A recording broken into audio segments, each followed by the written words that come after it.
तो ये एक गोंडवाना का साम्राज्य था।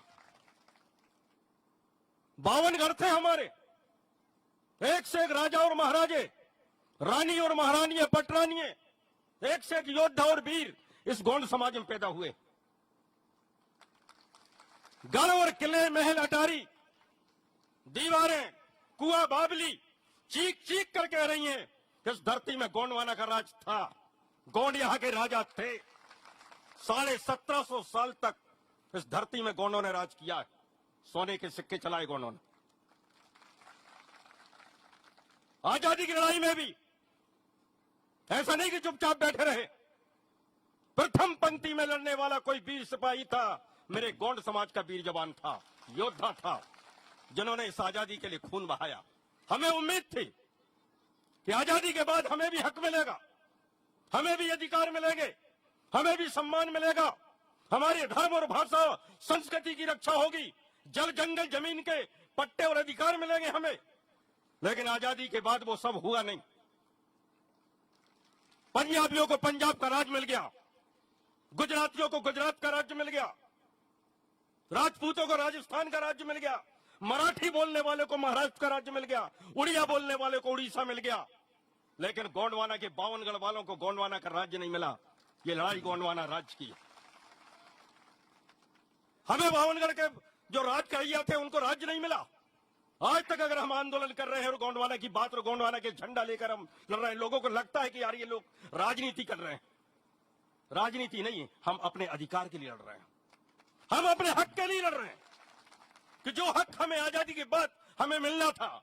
हमारे क्षेत्रों में 5वीं और 6ठी अनुसूची भारत के संविधान का 244 का जैसी धाराओं का उल्लेख है, जो हमें संवैधानिक अधिकार डॉक्टर बाबा साहब अम्बेडकर के संविधान में जो दिया गया वो हमें आज तक मिले नहीं। उसके लिए लड़ रहे हैं। आपको याद होगा पिछले 3-4 महीने पहले की बात, सुप्रीम कोर्ट ने 13.5 लाख हमारे वनाधिकार के दावे निरस्त कर दिए। 3.5 लाख तो केवल हमारे मध्य प्रदेश के, उनको मान लिया गया कि अतिक्रमण किया हुआ आपने जंगलों में। अरे जो अंग्रेजों के पहले और आजादी के पहले से पीढ़ी दर पीढ़ी रहने ये आदिवासी जंगलों में रह रहा है, अब वो लोग कह रहे हैं कि हमने अतिक्रमण किया। अरे हमारे देश को तुमने अतिक्रमण किया।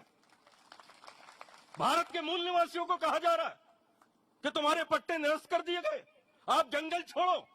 हमारे जंगलों में तुमने सतपुड़ा टाइगर बनाया, हमारे जंगलों में कान्हा नेशनल पार्क बनाया, तबा योजना बनाई, बरगी डैम बनाया। हमारे गांव में तो आपने जंगल खोदे, हमने माइनिंग, कोयला, मिनरल्स, तमाम चीजें निकाले, हमारे गांव उठाए। कब तक उठता रहेगा आदिवासी?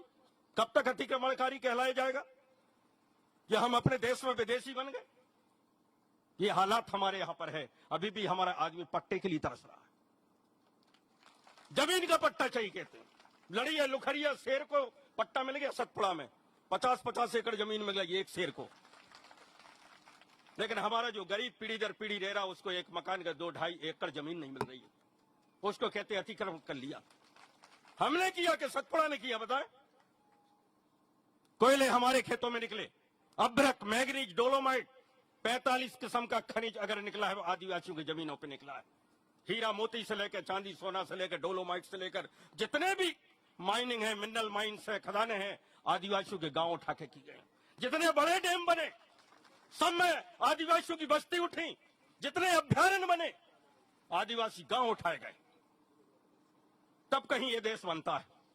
और आज उन्हीं मूल निवासियों को यह कहा जाता है कि ये वनवासी हैं, ये जंगली, इनको जंगल से हटाओ।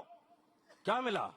आजादी के बाद तुम्हें गोंडवाना का राज्य मिलना था, आपको मिला गरीबी रेखा का कार्ड, आपको मिला चैत गढ़ा खंती खोदने का काम।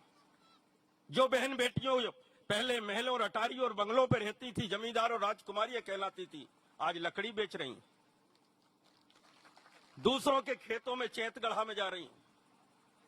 ये हालात इस देश में पैदा किए गए और ये हालात आजादी के बाद हुए। आजादी के पहले तो अच्छे थे, इतनी बहन बेटियों पर अत्याचार नहीं होते थे, इतने बलात्कार नहीं होते, इतनी लूट नहीं थी। आज सरकारी तंत्र भी लूट रहा हमें। अभी मैंने 4 दिन पहले भोपाल में एक मुद्दा उठाया कि मध्य प्रदेश सरकार ने 13,000 करोड़ यानी वहां से 33-34 हजार करोड़ भारत सरकार से यहां आदिवासियों के विकास के लिए मध्य प्रदेश सरकार को भेजा गया था। 275(1) जो संविधान का अनुच्छेद 275(1) के अंतर्गत आदिवासियों के स्पेशल प्रोजेक्ट के लिए, विकास के लिए विशेष तौर पर संचित निधि, जो आदिवासियों के विकास के लिए संरक्षण निधि 34,000 करोड़ भेजी गई थी। 21,000 करोड़ खर्च किए हैं, 13,000 करोड़ खर्च नहीं कर पाई सरकार। बताइए 13,000 करोड़ में जो राजेश उइके जी बोल रहे थे, सामुदायिक भवन चाहिए, स्कूल चाहिए, अस्पताल चाहिए, चबूतरा चाहिए, सड़क, बिजली, दुनिया भर की कॉलोनी की बात कर रहे थे। कितनी कॉलोनी बनती 13,000 करोड़ में? मैं निंदा करता हूं ऐसी सरकार की जिसने आदिवासियों के विकास के 13,000 करोड़ बर्बाद कर दिए, खर्च ही नहीं किए। ये तो एक बात निकल के बाहर आ गई तो पता चल गया।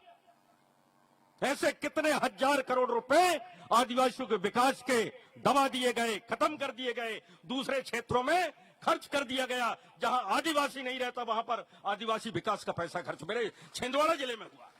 100 सीमेंट की सड़कें, जो बैगा भारिया आदिवासी क्षेत्र तामिया में जो सड़कें बननी थी 100 आदिवासी क्षेत्रों में, वो चौरी क्षेत्र में बन गई जहां आदिवासी ही नहीं रहता। बदनाम हुआ आदिवासी, माल खाया मल्लू ने और बदनाम हुआ आदिवासी।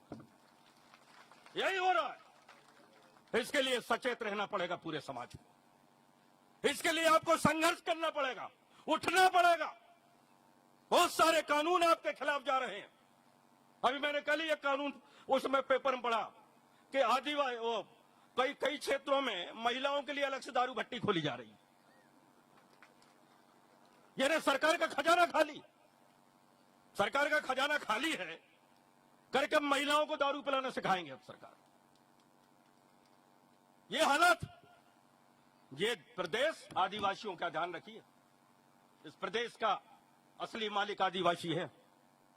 सबसे ज्यादा संख्या हमारी, जनसंख्या हमारी, वोट हमारा, हम जिसको वोट देते हैं उसकी सरकार बनती है। अगर जिसको हम पलट गए वो सरकार पलट जाती है। ये तो आपने देखा हुआ है। इसलिए आप सरकार को बनना और बिगाड़ना जानते हैं।